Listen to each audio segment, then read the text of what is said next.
What's going on, guys? This is Sneaker Professor, and today we got a really cool video. We have the 1997 Cherry 12s, the 2009 Cherry 12s, the first retro ever, and then we've got the most recent and the last release of the Cherry 12s in 2023, I believe.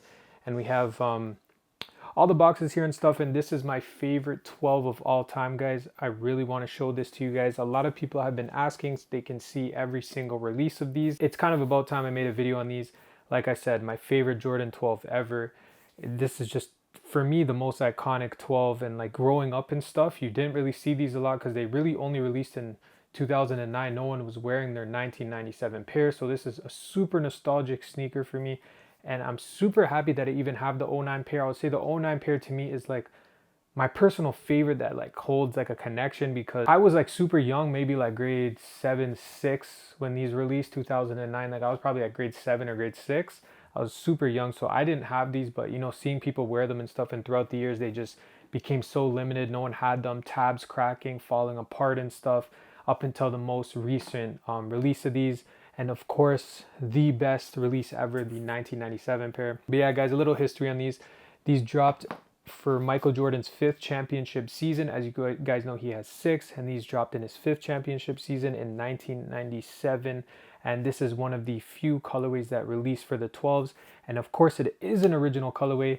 As you guys can see, the 1997 pair here, and you guys can see the shape differences on them.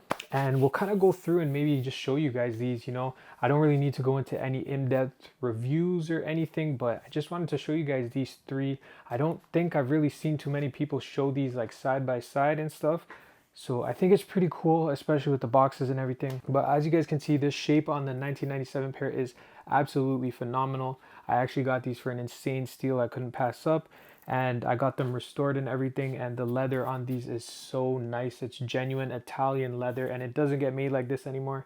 Even down to like the lace eyelets here are actually metal, whereas in the two most recent releases it's like a plastic. It's like, it looks like it could be a metal, but you feel it and it's a plastic. And you know, the 2009 pair was actually very poorly done. As you guys can see, the leather and everything's very stiff. Still my, you know, the one that holds closest to my heart, just because it was the sneaker that, you know, it was the shoe that was released around, like, you know, me growing up, seeing people wear Jordans and stuff. And then obviously these are brand new. These are not worn, haven't worn these. This is the most recent release. No need to wear these because I have the '09 pair I can wear. These are beautiful. These are dead stock, and you guys can see kind of the shape differences. Like Jordan Brand, I would say, had a better shape on the 2023 pair than the 2009 pair. This pair is, you know, I would say, like I said, it's very poorly done and everything. Even the red and stuff is a little desaturated, and it's like a darker cherry red, whereas the OG and the most recent release are a little bit brighter.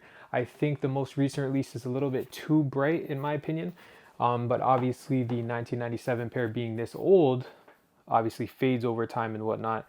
And these are still held up in amazing condition. Slight cracking on the tabs and everything, but these still held up in, you know, fantastic condition. The tabs are starting to really crack over time. I'm going to give you guys a up close look on these, but you don't see a lot of guys showing you, you know, the side by side with every single release ever for these. Of course, I think there was like a golf pair that released with these, but we're not even going to count that. The 27-year span, they've only released actually 3 times, and this is a legendary sneaker. Michael Jordan won his 5th championship with the Jordan 12 model in general, and obviously along with the Cherries released with the Taxis, the Playoffs, the Flu Games or the Breads, the Black and Reds, and the Cherries, obviously, like I said. So there was 4 releases of the Jordan 12s. If I'm missing one, you know, just let me know, but I'm pretty sure there's only 4 that originally released. And yeah, guys, this is a historic shoe. Like, you know, like this is just, these just hold like so much value to me. Like this is a classic, the classic white and red colorway, the Chicago colorway. You cannot go wrong with these at all. And man, like I'm telling you guys, this is sick. Nobody else is showing you guys these. Make sure you guys stay tuned and tapped in with my videos.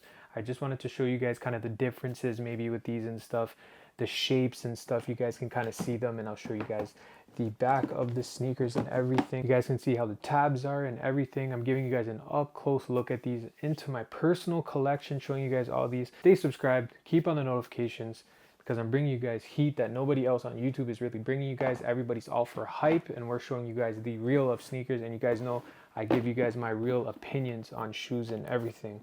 But you know, they did the newest retro, the like better than the '09 pair, but it's still nothing compared to the 1997 pair. You just need this pair in hand to actually kind of see what I'm saying and everything. It's just, there's no comparison with any of these two. This one was terrible, but this one is still not anything close to this. I feel like they did the Flu Games a lot better as a retro. They got the shape a little bit better, and the leather a little bit better as well. How does the Jordan 12 Cherry rank in your top Jordan 12 or top sneakers of all time? I think the Jordan 12 Cherry for me is maybe a top like 7 to 8 sneaker of all time. In my opinion, it's just so nostalgic to me. I think it's so clean, just the cherries in general, especially when no one had them. I had the '09 pair and nobody else had it. I was still rocking them. I got them re-glued and everything. Cost a little bit of a change. I'm not going to lie. I spent a little bit too much on these and the re-glue, which obviously wasn't worth it because they're clearly starting to separate again, which is kind of annoying. You know, where do these rank for you guys? Like, this is just, these are crazy to me. And like, these didn't really perform the greatest when they released these, but whoever wanted them was able to get them. And the resale on them was maybe like $50 over retail, maybe less even. A lot of people are getting them for retail. So let me know what you guys kind of think of these and stuff, you know, the newest release and everything. This is insane to have every single year ever lined up with each other. And a lot of people are not going to show this to you guys. They're showing you guys the hype. But for those of you that like old school stuff, the classic stuff, heat mixed with some new school stuff, you guys can see I'm bringing you guys on-court reviews with basketball sneakers, the Kobe's.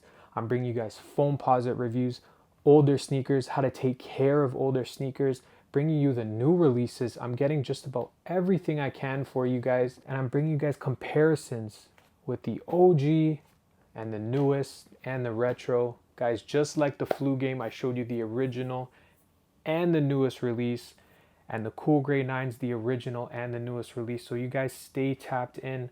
We got a lot of heaters coming this month. But let me know what you guys think. That's it for this video. Hope you guys enjoyed. Peace.